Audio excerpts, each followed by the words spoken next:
This is the Welcome to Humanity podcast with thought leader and transformative psychiatrist, Dr. Fred Moss. This show focuses on the betterment of humanity on a global scale.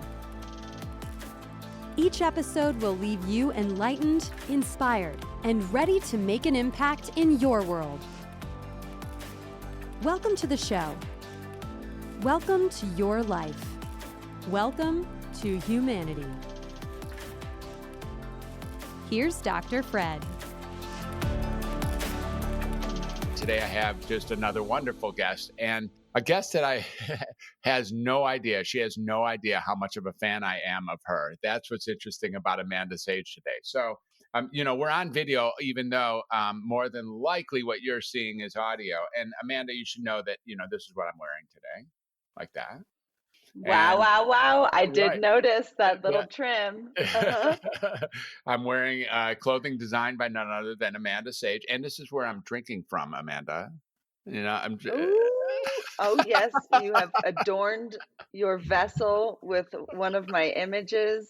Oh, thank you so much. It's really great. My wife, Alexandra, is, I say a mutual friend, but really she's more than a friend to me. And I think more than a friend to you. And I've been able to brush up against a lot of Amanda Sage's work. And it's like, wow, who did that? Well, Amanda did. Oh, who did that? Oh, Amanda did. Oh, what's that? Oh, Amanda. And it's like, Amanda Sage is someone who has such a remarkable story that's on the back or on the front edge of who she now is and who she now has become and who we get to meet together today on our conversation. So welcome to the Welcome to Humanity podcast, Amanda Sage. It's just an honor and a privilege to have you here. Welcome. Oh, thanks so much for having me. It's a pleasure. I'm excited to get into whatever we're going to get into today. There's so many fascinating things in my field right now and just in the world. Like, oh my God, where are we? So yeah. I'm really looking forward to this as well. Well, Amanda, so yeah, it's really great. You're right. We could go down, countless different roads here, countless different pathways to explore things that are interesting or things that are disturbing or things that are confusing or things that are worth, discovering or adventuring. Each and every one of us is really dealing with something, right? No matter whether we're tackling some of the big problems in the world or maybe even the tiny ones, we all face challenges. Now, I've been a psychiatrist for many years, and I've worked with all kinds of people from all walks of life. I've worked with more people than I can really count, from various backgrounds, dealing with more issues than you can imagine, of all sizes and shapes. So naturally, over time, I've developed a number of ways to assist others in gaining a new sense of freedom and empowerment. Now, I'm pulling back the curtain on one of those methodologies, and I'm going public, revealing the process and associated mindset that contributed to using this particular method with maximum effectiveness. It's all laid out in my new book called Creative 8, Healing Through Creativity and Self-Expression. You can pick this book up on Amazon.com in either Kindle or paperback format. And as a listener to the Welcome to Humanity podcast, I'd like to offer you a completely free copy in audiobook format. Just go to welcometohumanity.net/creative and download your free audiobook copy of Creative 8 today. I really look forward to hearing about your Creative 8 breakthrough. Now, let's get back to this amazing conversation. Welcome to humanity. So, where are we anyways, Amanda? Sometimes I ask people, who are you? But I think in this case, given that you gave us the little pebble, where are we? What the hell are we doing? What's going on here? What the F? Whoa, we are in times of great transition.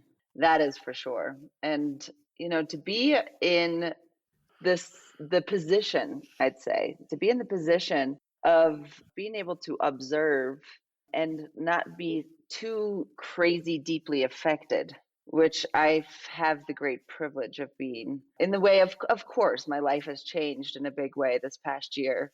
But it hasn't changed for the worse, I would say. I haven't experienced any really great sickness. Thank goodness. Thankfully, I also, no one really, really that super close to me, though I have had people that have transitioned this year, have dear friends. But we're in this incredible opportunity of introspection, of this invitation for introspection and observing that around us, observing our lives, observing, the world unraveling around us and wondering what is really valuable, what is really important, what is it that really like actually makes me interested in life, Right. to ask ourselves these questions. Hmm. And I feel like I have this vantage point also as the artist. All my artist friends were like, yay, everybody else is in quarantine now too. Right. Like artists, the kind of art that I do, you spend a lot of times alone often in a studio and with yourself and your work. And it's no different really of what we've experienced this year in many ways. And so that observation that you train as an artist, you train to listen, to feel, to sense, to interpret. And that's something that the whole world is going through now in a more forced way, And so I see this incredible opportunity in this transition that is really interesting to me. And it's, yeah. Yeah, we would probably say that we've been searching, what's our purpose? Why are we here? What's the point? Those kind of questions that kind of drive by us every day, one or two times, or maybe for a while, maybe even a chunk of time, like what am I up to? Why is this happening? Or what am I supposed to be learning? Or what's my purpose? What's my function? But I think you point to something here that at least in the last year it's moved into a sense of almost a sense of urgency to at least come up with an answer, or to sidestep the question, or to just take on, like, what are we doing? What's going on here? There's a level of confusion, a level of fear, perhaps a level of concern, a level of reconfiguring who we are as humans, who we are as our identity, who we are with each other. And for me, although I would say this has been a big question since I can remember asking questions, there's something about this year that has it be put the hammer down and really get some answers on the table, really start settling, like really start shuffling this answer, because I don't know, maybe we're all getting a sense that we're not promised the next minute or the next day or the next hour. And I don't know, there are even people who maybe weren't equipped to come up with an answer are now finding themselves like forced or compelled to come up with a new answer to these questions. What's going on this year that makes this year so different? I mean, we're, as this is being recorded, we're in about a year after the COVID. We're in March of 2021. So it's about a year after COVID, the whole COVID things hit the surface. And so we've lived this year. What is going on to have created this urgency or this creativity or this exploration with humanity? Have you got an answer or something we can explore about that? Well, I think that the urgency has actually always been there. Hmm. We've just been so caught up in, our lives, caught up in the system. It's like, okay, we do this and then we do this and we do this. It's like this constant kind of treadmill, right? That everyone's been on, that it's kind of hard to step back, to slow down, and to really look at it, right? And that is what this has afforded us, is the forced, right? This forced kind of stay home kind of mandate, right? This force to kind of like be more alone. And what do you do when you're alone? Well, you can't help but think. You can't help but like look around and be like, well, do I need this? Do I need that? What is really important to me? And to consider these questions. And there's a lot of people out there that haven't had the time to do that, Yep. right? Hmm. They haven't had the time even to spend that kind of time with their families, Hmm. right? So of course it's been a really challenging thing for many people that were totally caught off guard, right? And not kind of equipped or have any kind of spiritual practice, have any kind of something that they are excited to maybe have the time to do. But so pressure can often lead us towards something that's actually really deep down there, a deep desire, but not like something, that we are able to listen to or give much focus to, because there's so many other pressing things. And I think the activity of, like, for me at least, I was the past 10 years, I was rarely anywhere longer than a few weeks. Right. Like, and I have a couple different homes, places that I call home. And I would teach all over the world. I would also exhibit, be a part of events, performance art. And I just so many interesting things. And it's so easy to travel. in many ways, it was just kind of like, okay, this is what I'm doing, and I embraced it. And I absolutely am so grateful for all the family that I've, become acquainted with and gone deep with over the years all over the world. And this is the first time in a long time that I've not, traveled as much as I have. And, what it's done is yeah, wow. It's forced me to focus on the watershed where I am, Hmm. and on the projects that are on the ground and to really actually settle into a place. So for me, that's been a really great blessing. Right. I really think that, the world is never going to go back to the way it was before. I hope, Right. No and I kidding. say that in the sense that where I hope that this has rattled us in a way that we can become more alive, that we can become more focused and clear about what's really important to us, Hmm. and that we can take this opportunity of this great global shift and turn it towards the track that's going to take us to the future. It's going to put us in the future that we're going to be really proud to leave on to the next generations, Hmm. right? Hmm. And it's a choice. It really comes down to a choice. And the veil has been lifted. Hmm. That's literally what's happened through COVID. COVID has lifted a kind of veil from the mirage of what we think should be happening. I mean, we're so creative, all of us All of humans, us, right? right? We're so full of imagination, and we're so susceptible. We're so susceptible to images and to ideas, and it's been propelled a lot of like the big commerce and the big time stuff is really really manipulative, right? Is it manipulative to buying things, to looking a certain way, to like all these things, which is like, what is going on? Like, this is, who needs that? Right. Who Who needs that? needs that? We're sick of this machine, Hmm. right? We want to be, what do we want? Like, what do we want, people? We want to be alive. We're right here right now. There's nothing else. Where is it? It's in the record somewhere, and everything that's to come is a prayer somewhere deep in our hearts. Hmm. So can we strip away the veils and focus on and get clear, more clear around what that prayer is?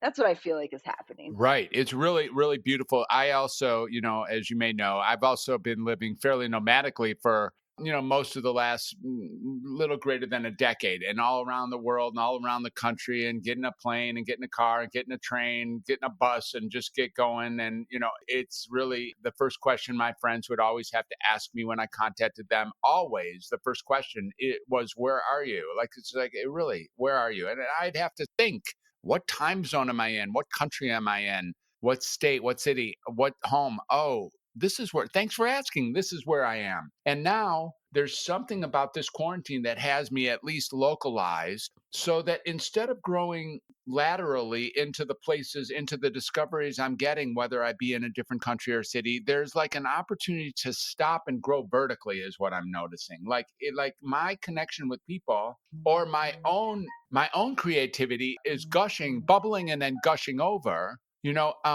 as a function of sort of standing still and using the same energy I was using to diffuse myself all over the planet. Like, there's an opportunity for me to really access my own creativity, and then the creativity of all these friends and connections that I have, not almost like I hadn't paid attention to all the artists that I have surrounded myself with, and me included. And now there's really the healing that can come from the arts, is what's emerging, is what's unfolding, it's what's becoming exposed. It's like inside the arts there's a capacity to address this question of who are we as humans. Really, Amanda Sage, you are deeply at the front edge of that for me. We have never had a discussion like this, but you are the front edge of that for me. So thank you for being you. And I'm really curious at what you have to say about what I've just said. Well, you're just getting right into the nectar there. I agree that the arts is like this place, it's this space, it's this experience, it's this access portal to really dive into the questions of who we are and what is this grand story that we're in, because we go into some kind of timeless space when we're in the true kind of like either appreciation or the act of creation, right? The appreciation of an art, right, so is just as important in many ways as the act of creating it. But I think one of the great gifts of this time also is the realization of how important creativity is for our well-being, and that everybody is an artist. Everybody is And an this is artist. no new thing, right? Everybody Yeah, is. really. Everybody is. And Everybody, once you realize 100%. that, Yeah. you like, yeah, it's like, and somehow we got that trained out of us, like our society, our culture. It's like, where did we depart from that, like, point of connection as individuals and develop this idea that only some people are deemed artists? Yeah. It doesn't really make sense to me. There's something about the craft, right, that of course can take a lot of practice and dedication and learning and desire to discover, within a craft, right? Like in a musical instrument, there's lots of practicing. There's lots of, yeah, and for sure there's a certain aspect of talent, which I think has a lot to do with interest. But the creativity, like, that's available to all of us all the time. The only thing that gets in the way is our little doubt, those little voices. And dang, there's a lot of them. Yeah. And we all have them. Yeah. And they all hang out around us. They just like feed off of that kind of suppression, I think, of creativity. But what are we called to now? We are called to step up in every field.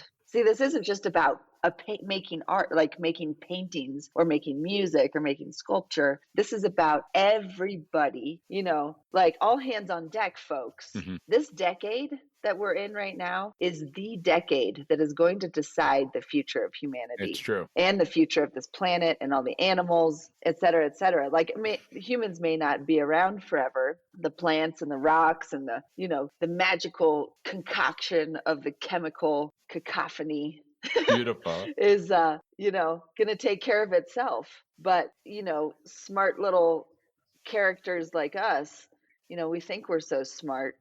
Now it's time to kind of like step down and realize that we are a part of something that is so incredibly intelligent that it's waiting for us. In many ways, it's waiting for us to realize the potential that is at our fingertips in every field. Right.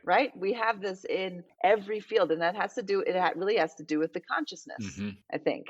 The consciousness of why I'm doing something. And this is where it goes even deeper. What is the root of the unconsciousness? In many ways, I think it's greed. It's just up straight greed and deficiency, of a kind of deficiency and disconnectedness from that source, from that place where we all realize that we're artists. That's a really interesting conversation, and as you kind of were traversing the cosmos and then landing on these couple of these human illusions, or what addresses the counter influence. And there's something about the word greed where it's like, oh, she said greed, it's like, oh, that word is like, where's Waldo? That's the one that doesn't fit into the discourse that you were loading up there. It's like, oh, I think it's greed. And it just lands like, oh, kaboom, and not that it's bad or good, it is just a human trait, but the impact that greed has had on who we are, and then maybe the obstacle that it presents in who we now need to become. I think you're pointing to that, and this idea of scarcity or deficiency as a driving influence for this collective greed. Now, I guess let's take a moment and really look at where did this thing arise, this thing called greed, this ego-based illusion that there's something here for me. In fact, I'm going to get a little more of it than you, because there's only so much to go around. And I need to have a little bit more than you in order for me to proceed. And if that means that you have less than me, well, sorry for your luck. I got to get going. And there is greed. I know greed. I am greed. I'm not exempt from greed. It's at the core of my humanity, just like all of us humans. What is the deal that greed is actually like a cockroach living through this level of our transformation? I like that. I like the cockroach thrown in there at the end because the cockroach automatically makes me think of survival. Yeah, right. It's like, and resilience in a really, really strange way. I mean, it's just so deeply embedded in us. So it's something that we can talk about, right? But then and in a way, we illuminate that through talking about it, through considering it, right? By putting it in the room. Right. But then we're going to walk off, after a little conversation, and we're going to come up against it over here and over there and over there. But that's the thing, is like, if we dare to look it in the face and acknowledge its existence in ourselves, right? Then we can start to observe its appearance in the little things, right? Where we are kind of programmed in that way to have advantage for ourselves in many ways over the collective, right? It's the priority is me, not we. And this is where we need to turn this conversation around, where it is about, it really, really, every single decision that we make ultimately affects we and therefore me, right? But it's like turning that around. And that's just such an interesting little part in language, to look at even that pattern, in the English language, the me to we. Yeah. But that's, I think, one of our biggest challenges of this coming decade.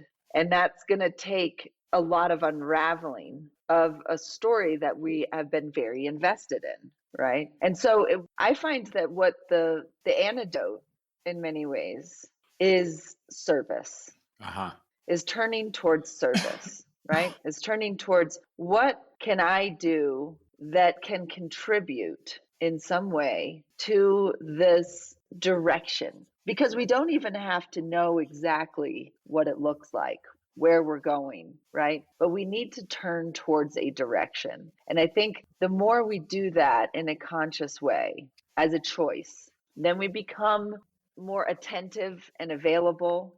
We look into the field and we can actually recognize in moments like, oh, there's greed, right? And okay, and you're not supposed to maybe do anything about it. Maybe that's not actually the challenge. The challenge is just to observe it, recognize and it. to see it, to spot it, to recognize it and be like, oh, I see you. And there's something really magical that happens when you see something, when you illuminate something that is dark, that has a darkness to it, right? That what it does, you shine the light on it. You shine the light of your consciousness onto it and observe it. And what happens? It scurries off out of the natural, kind of like the natural exposure, right, of your consciousness seeing the truth. It's like, I see you. You don't need to do anything else about it. And so if we can start to do that, right, because we get so caught up, we need to know, like, oh, you do this and then you do this, and we have to do things all the time. That's part of our unraveling, is realizing that we actually don't have to be doing so much. We need to be observing and becoming more aware of what's happening around us. And then we act out of the impulse to be truly of service. Like that's I think what I think about that a lot, and more and more and more. And I feel really grateful for my environment and for the projects I'm involved in, is pretty much like, I have reminders around me all the time, and they're in my paintings, they're in my notes, they're pretty much everything I see in my environment is helpful reminder. And this is where art, or say clothing, right? The clothing that you're wearing, and that being a conscious choice, to wear something, that is from somebody that inspires you, that carries a kind of resonance, that is a token of offering into a certain vibration. That even a sticker can do that, a sticker on your water bottle, and that's even just a screensaver on your phone.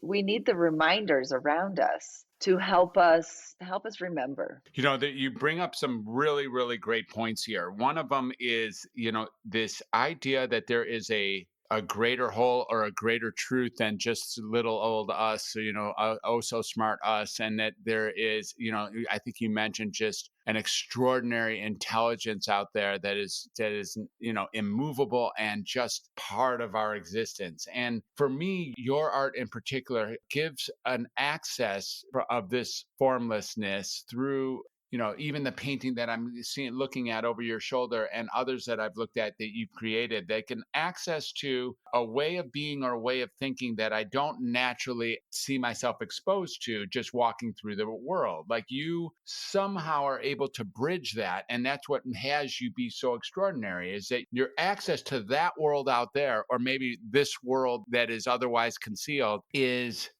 brilliant and extreme. And you've gotten to a space where you can speak, and I think some of us have capacity to speak linearly towards something that is formless. We use words. We can't help but use words. That's what we're doing here. We're sharing utterances from our vocal cords to try to put together ideas that don't lend themselves to a linear explanation or description. And art is what is another massive access to those ideas, concepts, and realities. Your art has a psychedelic flair. And I use that word psychedelic with some degree of reservation because I think it's taking on so many different definitions these days. For me, psychedelics is another aspect, and not only plant medicine and all, but other sort of, I forgot. Oh, I recently learned the roots of this word psychedelic. It's quite amazing, actually. And there has a psychedelic, it appears to have psychedelic relationship. Like there's an intertwining between your art and the world towards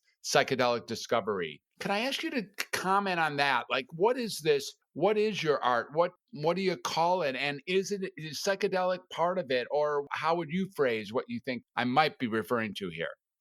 Yes, the root of the word psychedelic is to reveal the mind. Yeah, thank you. Exactly. And and I do very much feel that is a great description.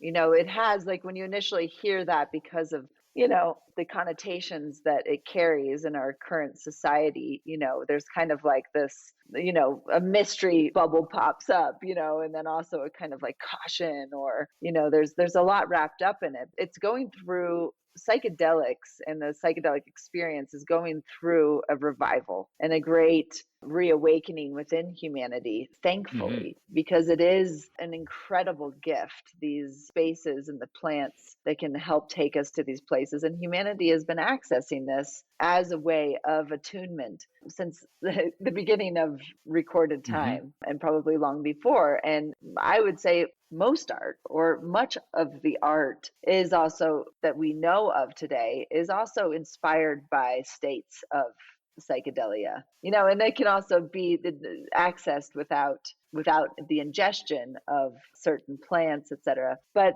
those plants help us take us right there, right? And so I see my art is very much a bridge that can help take us to those places that we all have access to. We access them also in our dream states, in our subliminal state that we experience every night when we go to sleep, and we may not remember, but there is something of that realm that is also, I think, embedded in my work. And it's interesting. I was thinking about, while you were just speaking, the permission is the word that came up for me, that I feel like I was given through the teachers and the mentors that I've had the privilege to work with. I was given permission at a pretty young age to explore my psyche, explore also the mystery, by being open to being led, to being guided. Why don't you take a few minutes, Amanda? I know a little bit about this, but why don't you take a few minutes and walk us through some of the remarkable history that you had from that early age?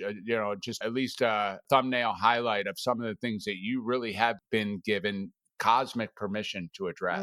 Thank you. I had an incredible opportunity to go and study right out of high school, to go and study with an artist in Vienna, Austria. His name is Michael Fuchs, and he took me on as an apprentice, and like the old masters did.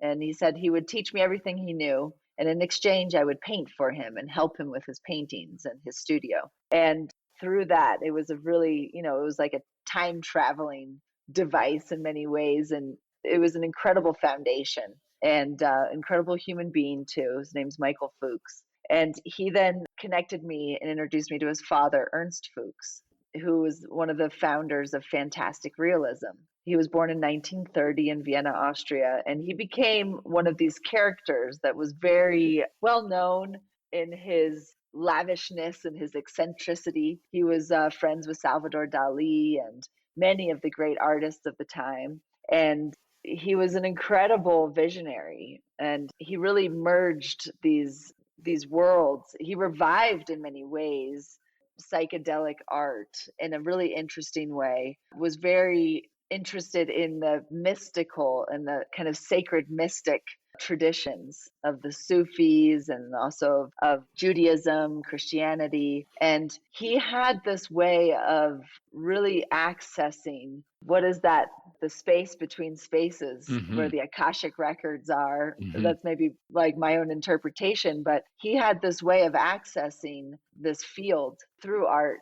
And just to be around somebody like that and to be with him so much, I spent much of 10 years of my life, all through my 20s, I spent with him. And I mean, I had to take breaks at times. He had a very colorful and extravagant family life and people around him. He had 17 children were over a span of 50 years. Wow. But they were such an interesting world that he was in. I had to extract myself and run off. And I had a fantastic studio in a culture house in downtown Vienna, in this old brick building that was an old locomotive factory. Actually, well, I assume we'll end up talking about trains soon. So I had my refuge of this incredible culture house and really experimental, visionary culture, as well as working together with him. And this was like, I had no idea at the time where this would lead me, but it set me up in an incredible way. And, of course you don't know where it's going to lead you. It's a kind of, you can sense that it's probably a good idea at the time, but I resisted so much as well. I was like, no, I want to be doing my own thing. I need to be like figuring out who I am as an artist, and here you are with this opportunity to be with a great master. And I did my best, and I'm so grateful for the time and all the people that I met through working with him. I was exposed to, I'd say, a real international art movement at a time where we were just starting to get online. And, it was as the online started to happen, I started to find other artists all over the world that were also working in a similar vein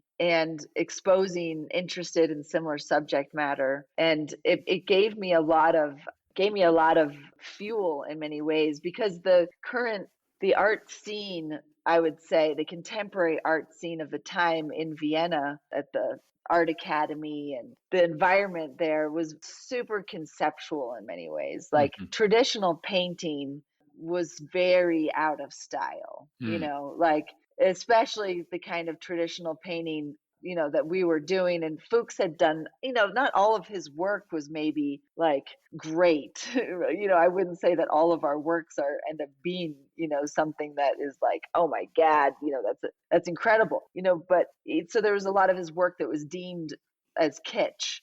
I'm not saying that kitsch is bad, but it was something that was, a lot of people had an allergic reaction to in Vienna at the time. And so I was very careful to not like say what I actually did and who I worked with. There was only certain people that knew that, but there were certain people too that saw the value that was deeper below the surface, beyond the tabloids. Because, oh my God, Fuchs was famous, and his family, for being in the tabloids, too, which also contributed to fame, right? You may not always have good press, but you got press, right? You're right. But it was, there was something, when I look back now, and he's passed now, he's not with us anymore. He passed 5 years ago. And the times that I really remember, there's certain key moments where, he pointed to things that it was like a little lightning bolt just like went through my veins, and hit some core center that was like a permission slip. Exactly. And it was that direct transmission, I think, and I feel so honored, that I was put in this position, and I knew it at the time. I knew that this was a huge opportunity, and I made sure to be of service. That was really my commitment to him. And my commitment was to be of service no matter what. So I was not caught up in specifics of what I should be doing or not doing. I was there to be of service to this great master that I really saw struggle with a lot of really daily things as well.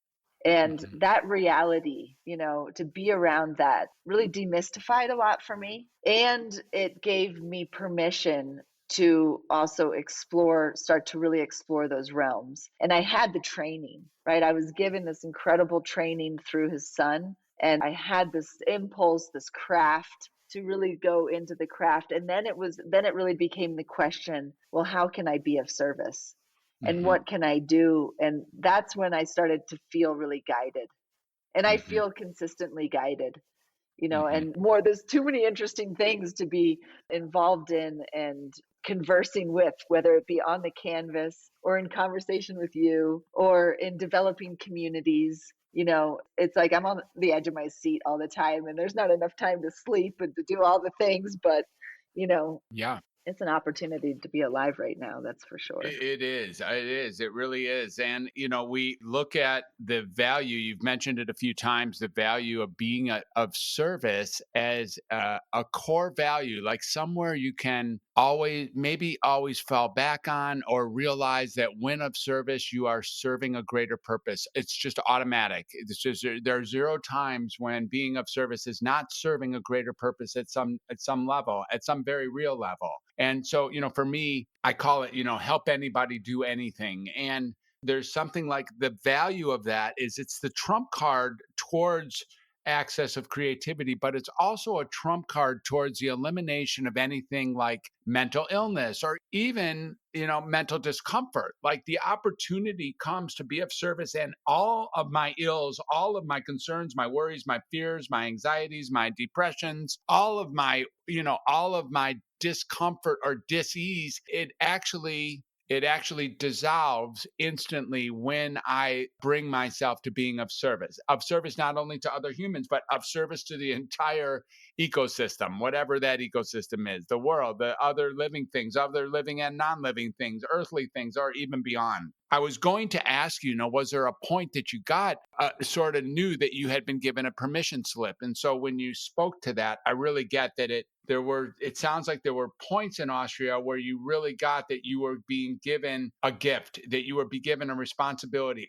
an accountability here to bring this thing called art forward to us or to others. You now find yourself doing those two things, being of service, bringing the art forward, and in fact, continuing to create art. Speak a little bit to who you are now in the world of being of service and of having permission and of taking Fuchs' work and really,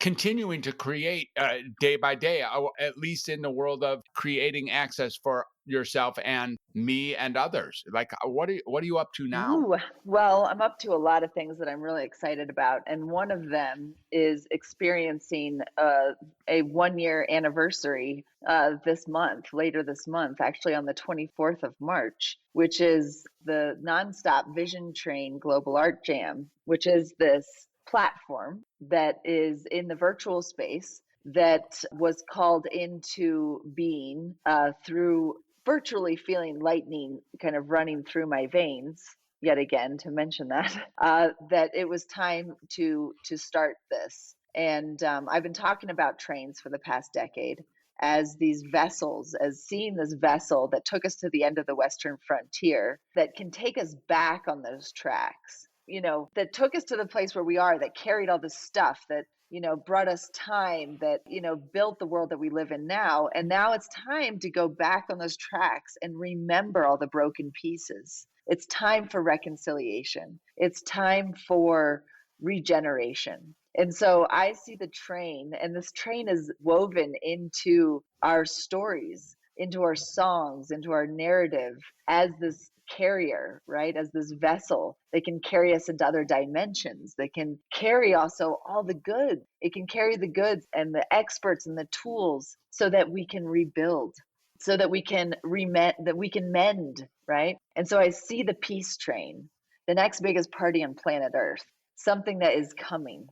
It's something that Hmm. it's coming. I know that it's coming. And so I Wow. get so excited whenever I think about the train. I see it as a movement, right? It's this movement. You're on it. We're a part of it. I think most of the people that are listening, you're on it too. You're a part of this. And we're all in different phases of figuring out what we're going to add to the train, what we're going to bring, what we're gonna bring to the party, right? Because each one of Hmm. us is a puzzle piece. Each one of us is a train car. And when we get Hmm. together, we can link our hands, right? And we create momentum. We become a part of this network, of this mycelial network of healing. Hmm.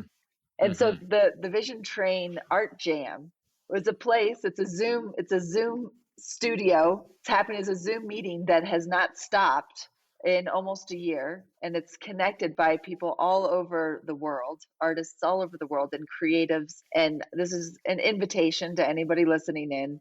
You're welcome. If you're curious, please come get on board. If you're at the beginning of your artistic journey, yay, you are so welcome. It's a place where we get together and we create together. Hmm. We listen to cool podcasts. We have interviews. There's little workshops, skills shares, people sharing about their work, and it's a really beautiful place that's building community. And I see the arts as being a key and very important aspect of this regenaissance, the Mm. regenaissance that is to come out of this period of great shift that we're in. There is no reason why not. We have all the tools.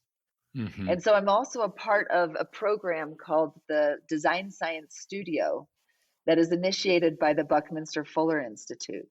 And I'm a Hmm. part of the first year's cohort of 144 visionaries from all over the world, from different disciplines, that all have projects that are committed to 100% of life. Mm. And this has been an incredible journey. It's coming to a close this month as well. And so during the week of our anniversary of the Vision Train, we are also celebrating and a part of the Design Science Studio launch, which Mm. is celebrating and exposing and bringing to platform all of these incredible projects that have been collected through the studio. And what's so cool about this is just the first year. It's a decade-long project. Mm. And Mm. I see the train as a at least decade-long project. I think it's something that goes into infinity and will take us to the stars, Mm. right? It's going to take us deeply inward, and it's going to take us all the way out as far as we can imagine. And it's going to bring us together, most Mm. importantly. Mm. And so, Mm. this opportunity, it's like, where is a call that I think is being amplified right now within our hearts? And this is circling back to what we spoke about in the beginning, this invitation and opportunity through this year of a pandemic, where, we're being brought together as a global family in a new way. And Yeah. to recognize that we have a responsibility together to figure this one out, to figure ourselves out. It's not the environment that we need to figure out. We need to get ourselves in check, right? Hmm. And Hmm. it's a locomotive, it's a momentum, right? This pursuit of industrialization, of this pursuit of more, better, different, that is a machine that is a lot of momentum. You look around you, pretty much everything you see is a Hmm. part of it, right? And so what can we do to redirect that energy? Hmm. And I see the train as a meme. It's a story. Hmm. It's something that we all are going to contribute to, and that we are all discovering together. And so, as I've seen it over the past decade, the train's coming, right? What can I do to help? What can I do to be of service? Oh, I'm going to paint about Yeah. it, because that's what I do. I'm going to paint about it. Yeah. I'm going to talk about it. And I'm going to invite others to get on board too, and be like, all right, well, what's your vision? Hmm. And you know what? Our visions aren't complete. Hmm. We're all in iteration, Hmm. So let's acknowledge that we're in iteration of, Hmm. whatever it is we're going towards, and let's get together and plus each other. I Hmm. love this. This is something I learned from my dear friend Dave Zabowski, who was a senior animator at Disney during the second golden era of Disney. And he said that, one thing that he learned in collaborating with all these different animators and all these artists, what they would do is they would plus each other, right? Instead of saying putting each other down, they'd be like, well, what about this? And how about we turn it this way? And look at this, and that's collaboration. That's true collaboration. And that's what I'm excited about. I'm excited about how your vision and my vision together, when they get together, we get together and we have this conversation, stuff comes up that I wouldn't think of before and that you wouldn't think of before. And then look at us, we're in an act of service because we're recording. Your mission is to share this, and so some aspect of our conversation and our transmission and what's being evoked through this invitation is going to go through the airwaves, is held in this recording, and is going to be shared, and spread as some kind of thread, maybe of inspiration in spirit nation, right? That we can ingest and can help guide us and support us towards doing what we need to do to refine our puzzle pieces, our train cars, so that we can be a part of this movement, because it's coming. That train's coming. It's coming. It's coming. And, you're really speaking towards a global, maybe beyond global, like a universal metamorphosis that is coming. Here it is, like it's coming. The chrysalis, the universal chrysalis that the metamorphosis is launching from is part of what we're going through, whether we think so or like it or not. That there's an opportunity to really redesign from the ground up the things that matter to us. Like, what are we being called? What's bringing us forth? What is my role on this train? And who am I to learn from? And who are the people next to me as I board this train? And, what's my offer? And what are the things that naturally tend to stop me as I get loaded down, or maybe I start going into a cascade of doing and forget what I'm up to. Do you have any advice for we'll call them fledgling artists or apprentice artists or wannabe artists or, paint by numbers artists who have access to their own creativity that's arising now, but don't know what to do next? Do I buy one of those set of 8 watercolors and a little brush and get started? Or do I take a class? Or do I start tracing? Or what do I do to, really get that it's okay for me to be exactly who I am on the tapestry of artistry? I would say all of those options are good options. You got to start somewhere, and it could just be the materials that you have, because you more than likely have stuff around. Start simple is what I would advise. You don't need to go towards, the full big set of paints. Just start with a few colors, if you're drawn to color, or just start with lines. A ballpoint pen on a scrap piece of paper is a great beginning, right? And just allow yourself to start doing it. See, the most important thing is that you not just think about it, that you do it. And one of the ways that I have found that can really be an incredible jumpstart is to do it with a group, to do it with others. So that doesn't mean that you have to be in a workshop to do that, which workshops are incredible. And I would say that would be the next step of that kind of commitment or diving in, but just to do it in a group. And that's where I would say, come get on the train, because it's free and it's accessible to anybody that actually really wants to get on board, right? And there you have, a group of people at any given time that you can just make art with, and that's incredibly helpful. And this is something that I see about this community. The visionary art community is very much a supportive and encouraging and kind community. It's not one of kind of like, well, who's better than who, and this kind of like comparison, competition. We don't need that. We need to create safe space, right, for us to explore our creativity and to support each other in doing so. Because once you get to that point of the pen to paper, of the brush to the canvas, and you get into that and you've got a great soundtrack playing or whatever it is, there you go into a space of timelessness. You go into a space of meditation, of communion, which I think is absolutely what we need right now. And, it's the artists that are painting the signposts for the future. And so if you are an artist as well, what does your signpost look like? What does your train car look like?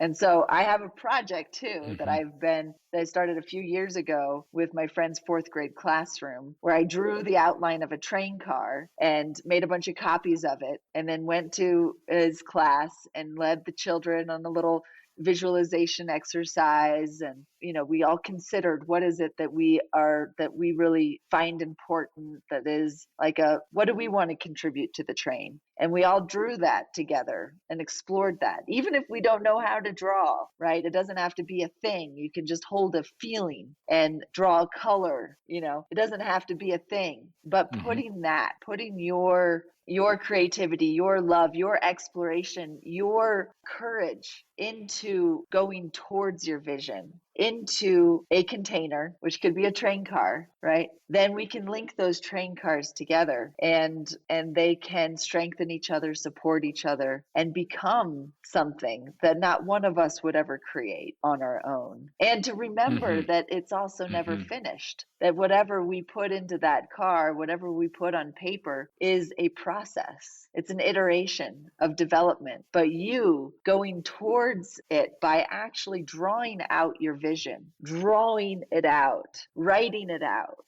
going towards it out of your mind and into the world so that others may see, is the step we need to do right now. Because we're going to find so much more commonality with each other, so much more common ground, and we're going to be able to see each other and say, yay, I love your vision, right? Yay. And I'm on board and I want to support it too.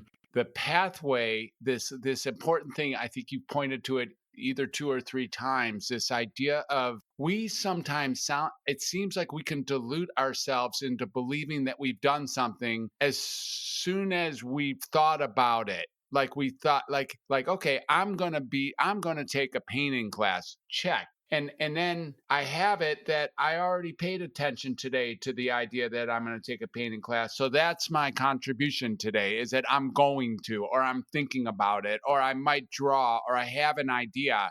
And that this idea of flipping that into, no, really, take a ballpoint pen to a piece of paper and watch and see that is an entryway to creativity. No kidding. That actually far exceeds the entryway that ended with just the idea. Like I might think I'm going to be a sculptor. I know what I'll do. I'm going to sculpt, a bronze. Okay, that's a very exciting idea. And then I'm like turned on, and then I off in my world, and I don't have any access to any bronze or sculpting at all. In reality, I just have it that I trip that trigger in my thoughts. There's something about really moving into action here, even at the rudimentary level that I think you're poking to, that starts the cascade. Yeah, it starts the cascade. You just got to get yourself to put the brush to the canvas. That's the hardest part. One time even. That's the hardest part. Yes, it really is, to get yourself to do that. And then once that connection is made, which you have to do, there's nobody else that's going to do it for you. Then all the help shows up. All the help shows up. It's crazy. And it's like the field of angels show up, and they're like, "Oh my God, now we can." Now we can really support, but it's like, you have to get into that state, and there's a wave. It's like riding a wave, right? There'll be a creativity goes in waves, right? So you're going to catch that wave and you're in it, and it's like an extended breath that you're a part of, and it has to, and there's a time that you pull back, and it's like, okay, you have to listen to when is it time to stop? And you listen to your environment. Maybe the song's over, the album's over, maybe somebody calls you. It's like, okay, then you step away from it. And it's a dance that you just go into over and over and over again. And each time it's going to be different. It's going to show you something different, but it's a place of receptivity where you become available, right? And if you go into it with that, being like, I have some ideas. Maybe you have some very clear ideas that you may want to do. Maybe you don't. But you go in and you see, let's see what happens. Let's see what happens. Let's Yeah. It's like, explore. yeah. There's the notion of surrender into into the receptivity rather than this idea. It can be daunting to imagine that I can't create. I don't know how to create. But I think what I'm hearing you say is enter the ring, and creation naturally occurs as a self expression that's pre existent. Like, I'm already a creative artist. We all are. All 7.8 billion of us are creative just by the fact that we found a way to take our next breath. We're really right here being creative. And there's an opportunity to just step into, to surrender, or to just open ourselves to the flow that will allow us to display our creativity or to express our creativity in whatever media we're dancing in. Is this accurate? Totally. I think that's really what it's about, And so we can help each other. And there is a lot of help out there. There's a wonderful book by Stephen Pressfield called The War of Art. And it's a great Yeah. piece of writing to have around, because you can open up any page and you can just like, oh, there's the resistance. There's the resistance. He lays it out for us, and it's a natural thing that we all experience. And I think most of us are harder on ourselves than we need to be, like by a lot. Right. But at the Yeah. same time, we do need a sense of awareness, right? It's important to have like a critical awareness, but I think we take it too far, and it's driven a lot by our environment and, the societies that we're in, and the labels, and what is success, and there's a wounded artist, I would say, in probably the 90 percentile of humanity. And that happened early in life at some point, where somebody told you, you weren't, oh, that doesn't look like what it should be, or, there's something that got in there at a really young age. And I think that it's a real key in igniting or awakening that artist for the betterment of humanity at this point. And that's where I found, when I got into painting and got into art, and this idea that this would be something I would focus my life around, I wasn't so sure. I was like, okay, sounds like an interesting proposition, but if it's not really where I need to be or what I need to be doing, I'm totally open to do something else, And there's plenty of times, in my early career where it's like, how am I going to make a name for myself? Who's going to buy my art and all of that stuff, and it can be a really challenging thing to consider, like, well, what is my real contribution here? Right. But I think more and more I've realized that, and through teaching, and has really helped me see how valuable work this is, in not just like helping others become, like, give people skills to then become, say, professional artists. If that's their goal, if that's what they want to do, that's fine. But I really, really think that all of us have this opportunity to expand our perception of what art is and who we may be as artists, no matter what our field of profession is or focus. And I think that it will help everyone. And so I realized that to be on this crusade kind of like mission of supporting people to realize their creative potential, and that it's not about the artifact in the long run, right? Cool if there's a cool artifact that comes out of it on the other end to help remind us, right, of maybe that state or that vision. But it's the process and the experience of doing it that is something that gives us some clues into a realm that I think will help us all heal, and help us in this direction of figuring out what are the true solutions and ways that we can change to create a world that really does work 100% for all. Because I think it's possible. It's got to be possible, and if we don't go towards it, then we've a lost opportunity, maybe. Lost opportunity, to say the least. That's right. Amanda, how can people get a hold of you? They want to follow you now. They either learning about you or relearning about you, and they're interested in part of the clan you build or taking courses with you or being part of this train or anything like, seeing your art or who knows, some type of collaboration or some type of education or co-creation. How can people get a hold of Amanda Sage? Well, I'm pretty easy to find. If you plug my name into the interwebs, you'll find my website, amandasage.com, and there's a contact directive there. Also, Instagram, Facebook, Twitter, Amanda Sage Art is how you can find me there. If you're on Clubhouse, you can find me also on Clubhouse, which I'm getting pretty excited about. That's a new app, which is live conversation. We should get on there and start a room. That would be really fun. Dr. Fred, that would be so fun. And also come find the Vision Train, and get on board. And if you want to draw your train car, you can go find the Vision Train Drawing Project on the visiontrain.org website, and you can download your template and you can upload your template to link it into the train. There's so many different ways. Workshops. I did teach some online workshops this past year. This year I'm focused on, actually right now I'm helping my teacher, Michael Fuchs, to design an online seminar, which will be running from April 24th through June 12th. And we're building the Vision Train platform. So we're building out the first phase of workshops is going to be released soon, and we're going to have a membership portal there for people that are interested in education. And it's so many things. So you can find me. Come find me. Yeah, sounds like it for sure. It's for sure. All right. Well, Amanda, we could go on and on, of course, and it's really been a remarkable conversation beyond. It's just been, you're a blast. You're a blast to talk to. And I'm so glad that you were able to come on to this episode and, that we could have this conversation for our listeners and for each other.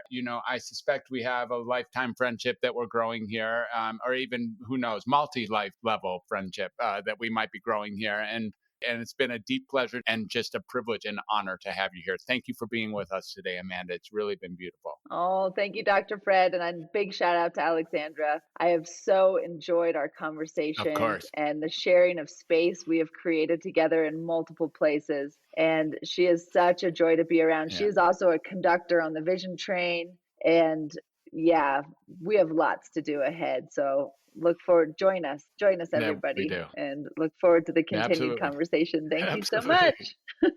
Thank you so much. Bye for now. Catch you on the flip side.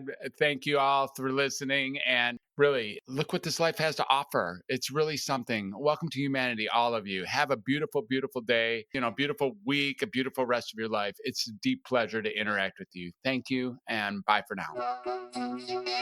Hey, welcome to Humanity Family. It's Ryan Levesque here, co-producer of the show. I truly hope you enjoyed Dr. Fred's in-depth conversation today. If you did, and if the conversations we share each week are making a difference for you, could you please take just a moment to leave a rating and a short review on Apple Podcasts? Your enthusiastic review helps new listeners discover the show. Your support here really does make a difference. I'd also like to invite you to reach out to a friend or two who would appreciate today's episode. Maybe shoot them a quick text or email, or maybe pick up the phone and invite them to subscribe to the Welcome to Humanity podcast so they can be enriched from the discovery of amazing ideas and insights each week. As always, you can find past episodes along with the complete show notes and links at welcometohumanity.net/podcast. If you'd like to explore how working one-on-one with Dr. Fred can help you break through whatever challenges you might be facing with your mental health or well-being, leading to new levels of freedom and vitality, I invite you to reach out to us directly by emailing Dr. Fred at welcometohumanity.net. That's DRFRED at welcometohumanity.net. Thanks so much for listening, and keep an ear out for another captivating conversation next week. Have a beautiful day, a beautiful week, and indeed, a beautiful life.